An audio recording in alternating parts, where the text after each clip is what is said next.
Hello my friend, আজ তোমাদের নতুন কিছু শেখাবো। সেটা হলো আজকে উড কোথায় ব্যবহার করবো আমরা। আমার ব্যবহারিক জীবনে কতটা উডের প্রয়োজন তা তোমাদের আমি ক্লিয়ার করতে চাই। অনেকে তোমরা জানো, অনেকে যারা জানো না, যারা জানো আবার দেখে নাও, যারা জানো না অবশ্যই শিখে নাও। হ্যাঁ, তোমরা দেখবা এখানে আমাদের এই উডটা কত রকম স্টাইল আমরা বলতে পারি। ব্যবহারিক জীবনে কতটা আমরা ব্যবহার করি। আমরা অনেকেই আছি, আমরা মাধ্যমিক লেভেল বা উচ্চ মাধ্যমিক লেভেল বা ম্যাট্রিক লেভেল বা যে কোনো লেভেলে বা কম্বাইন্ড জীবন পরীক্ষার জন্য প্রস্তুতি আমরা যে নিয়ে থাকি, সেক্ষেত্রে দেখবা উডটা নিয়ে আমাদের একটা কনফিউশন থাকে, কোথায় ব্যবহার করবো, কি করবো না করবো। টোটাল ডিটেলসটা তোমাদের আমি দিচ্ছি, চলো বলে দাও। উড,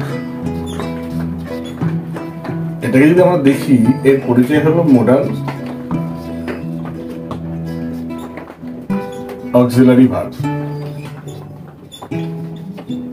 ঠিক আছে, এই উডটা মডাল অক্সিলারি ভার্ব। এবার দেখো, যদি আমরা দেখি উডটা আমরা লিখবো কোথায়। প্রথম তোমার একটা জিনিস মাথায় রাখতে হবে, অবশ্যই মাথায় রাখবে, যদি একটা সেন্টেন্স লেখো, সেন্টেন্সের গঠনটা যদি দেখো কিভাবে সেন্টেন্সটা তৈরি হচ্ছে, মানে সাবজেক্ট তোমাকে থাকছি সবাই জানি, তারপর থাকছে উড, তারপর থাকছে V1 প্লাস অবজেক্ট বা বাকি অংশ। তুমি মাথায় রাখবে এই উডের পরে কিন্তু আমাদের V1 ব্যবহার করতে হবে, V1 ব্যবহার করতে হবে। এটাকে আমাদের ক্লিয়ার থাকতে হবে। ঠিক আছে, চলো দেখো কি করি। দেখো, তাহলে যদি দেখি যে উডটা কোন সিস্টেমে ব্যবহার করতে পারি, যদি ব্যবহার 1 দেখি এরকম, যে কোনো বাংলা ভার্বের, দেখো বাংলাতে যদি দেখি, বাংলাতে যে ক্রিয়াপদ থাকে তার সঙ্গে তো, তাম, তে, এইগুলো অতীতে বোঝালে, ঠিক আছে, বোঝালে তখন আমাদের উড ব্যবহার করতে হয়। যেমন দেখো, সে যেত, হি বা শি উড গো, তারা এই সব বলতো, they would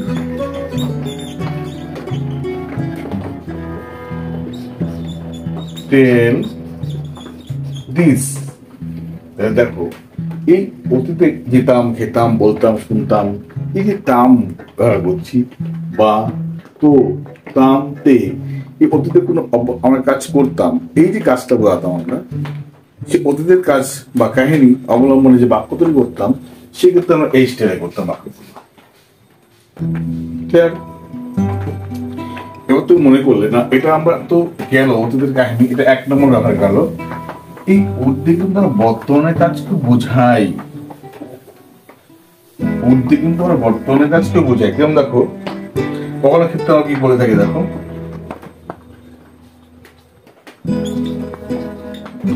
নম্রতা বা অনুরোধের ক্ষেত্রে,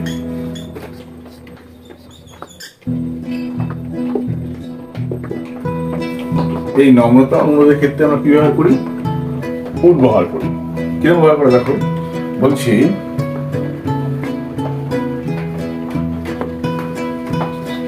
তুমি এই চিঠিটা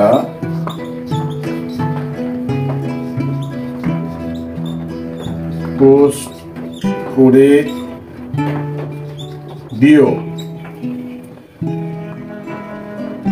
তুমি চিঠিটা পোস্ট করে দিও বা পোস্ট করে দেবে, পোস্ট করে দেবে, কাউকে অনুরোধ করছি, চিঠিটা পোস্ট করে দেবে।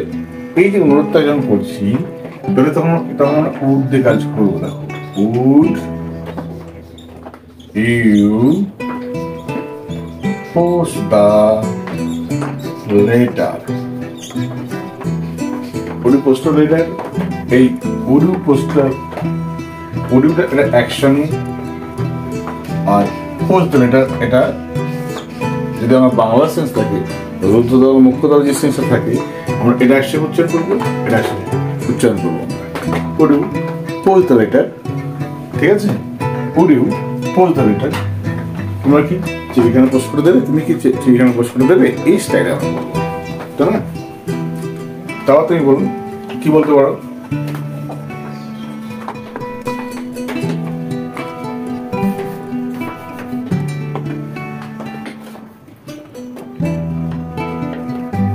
সে এখানে আসতেও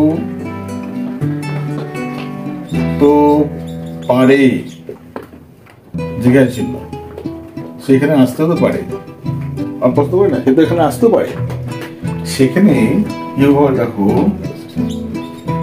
would he come here,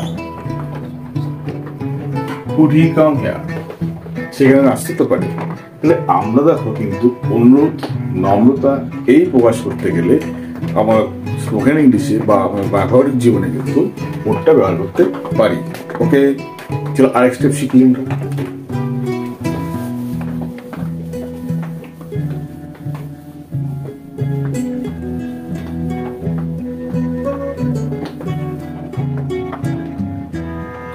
বললাম অফার দিচ্ছে কাউকে বা ইনভাইটেশন,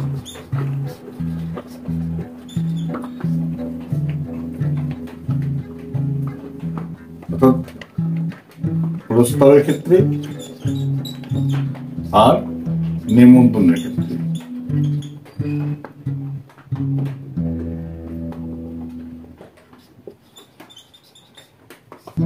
নিমন্ত্রণের ক্ষেত্রে বলতে পারি কিরকম, দেখো প্রস্তাবের ক্ষেত্রে কিরকম প্রস্তাব বলতে পারি যে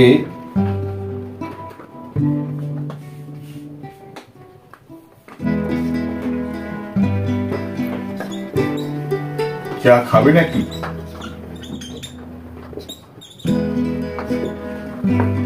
তুমি চা খাবে নাকি বলি না আমরা। তবে দেখো এই ক্ষেত্রে অফার করছি তো আমরা, would you have a cup of tea, would you have a cup of tea, would you একসঙ্গে উচ্চারণ করবে, হ্যাভটাকে আলাদা করবে, এ কাপ অফ টি একসঙ্গে উচ্চারণ করবে, এটা একসঙ্গে উচ্চারণ করবে, তাহলে তাহলে স্পোকেন হয়ে গেছে, চাপের কোনো কাজই নেই। would you have a cup of tea, would you have a cup of, এবার তুমি বলতে পারো। আবার তুমি দেখো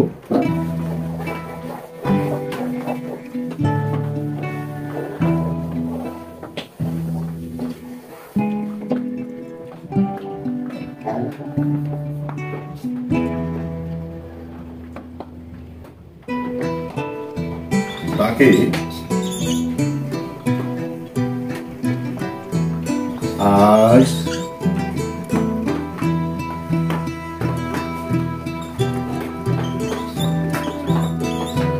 আসতে বলো, তাকে আজ আসতে বলো, তাকে বলছি নিমন্ত্রণ করছি, আগে আসতে বলো। তখন কে থাকবো,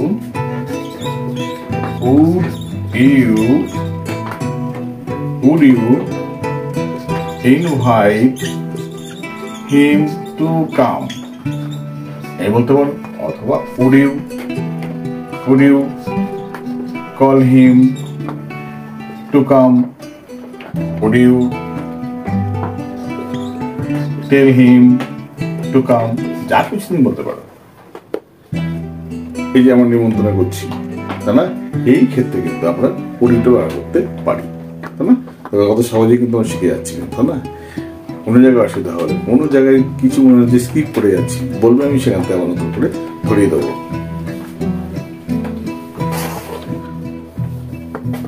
চলো দেখো আমরা উটটাকে আর কত ব্যবহার করতে পারি। মনে করো যে আমরা কোনো কিছু করছি না, সেক্ষেত্রে তাকে উদ্দেশ্য বোঝাতে এরকম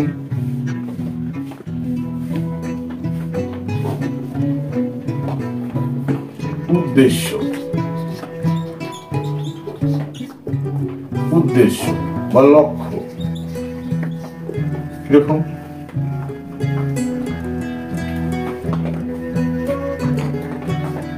কঠোর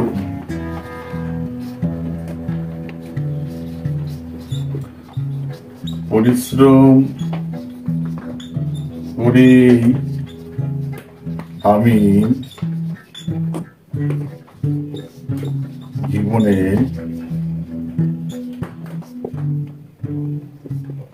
দাঁড়াবো। তাহলে কঠোর পরিশ্রম করে আমি জীবনে দাঁড়াবো, এখানে বলতে পারো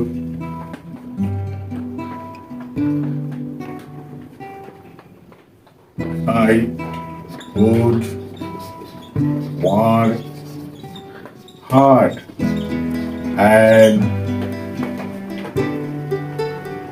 then I would shine in life.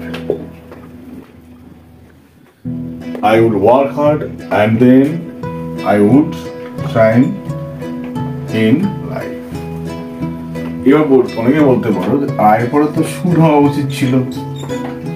এই আয়ের পরে সুদ কখন করব? ওই যে প্রথম ব্যাপারটা শিখালাম আমরা, অতীতে কোনো কাজ যখন করাতাম, নর্মাল যখন কাজটা হবে তখন কিন্তু উডার সুদের ব্যাপার থাকবে।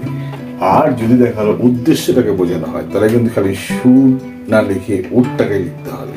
মনে থাকবে? ক্লিয়ার?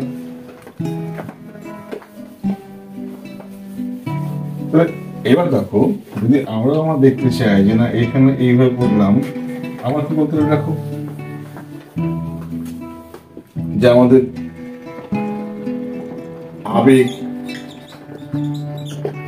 ইচ্ছা, অনুভূতি, তাই না? আবেগ, ইচ্ছা, অনুভূতি, ভালো লাগা,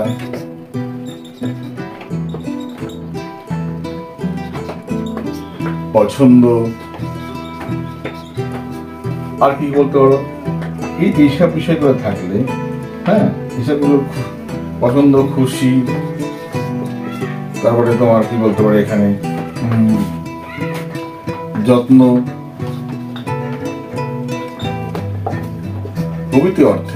প্রভৃতি অর্থে বর্তমানে কিন্তু এটা উড ব্যবহার হয়। কিরকম দেখো তুমি, কিরকম তুমি বলবে? তুমি বলতেই পারো যে তোমার, তুমি বললে তুমি ভালো লাগা, তুমি বললে হ্যাঁ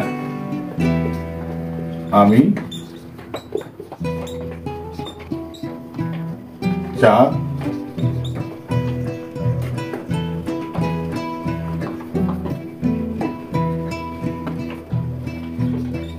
খাবো। Yes, I would like tea. Yes, I would like tea. তুমি কেউ ব্যবহার করো, চা খাবে না কফি খাবে, তুমি I would like tea। এই যে জায়গাটা, পছন্দ জায়গাটা তুমি একটু প্রকাশ করলে। আমার তুমি বলতে পারো এখানে যে হ্যাঁ, তুমি পছন্দ জায়গাটা তুমি কি বলতে পারো, অন্য বলতে পারো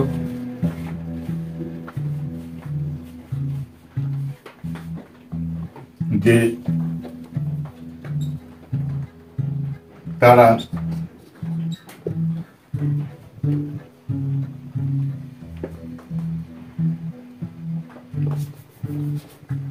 বললো আমার মনে হয় তারা পৌঁছে গেছে।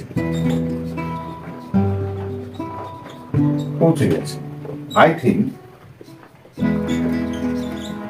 আমার মনে হয় দে উড রিচ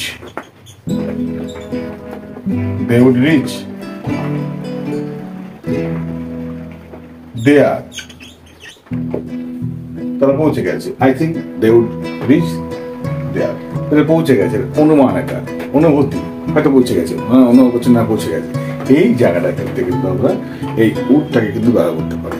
এতগুলো বাংলাদেশি অনুভবটাকে তোমরা ব্যবহার করো, টেনশন না নিয়ে। ওকে, চলো আগে দেখি।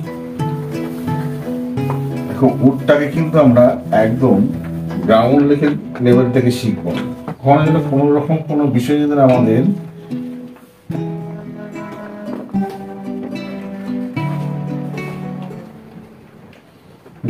দেখো তুমি, আমরা যেটা আগে করেছিলাম পাস্ট টেন্সে, প্রথম তো আমরা দেখিয়েছিলাম সেটা কিভাবে করতে পারি। তাছাড়া তুমি কিন্তু দেখো অধিকতর পছন্দ, যেমন ধরো অধিকতর পছন্দ, অধিকতর পছন্দ কি হতে পারে? দেখো বললাম, তুমি বলতেই পারো যে আই, বা তুমি বলতেই পারো যে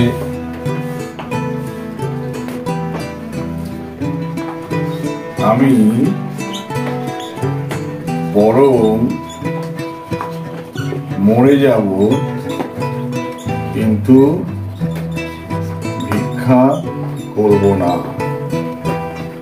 ঠিক আছে, এই জায়গাটাই বলছে আই উড রাদার ডাই, বা আই উড রাদার ডাই, তুমি বলতে পারো rather die than beg. I would rather die than beg. ঠিক আছে, তাহলে দেখো হওয়ার তুমি বলতে পারো তার পছন্দ, আমি বরং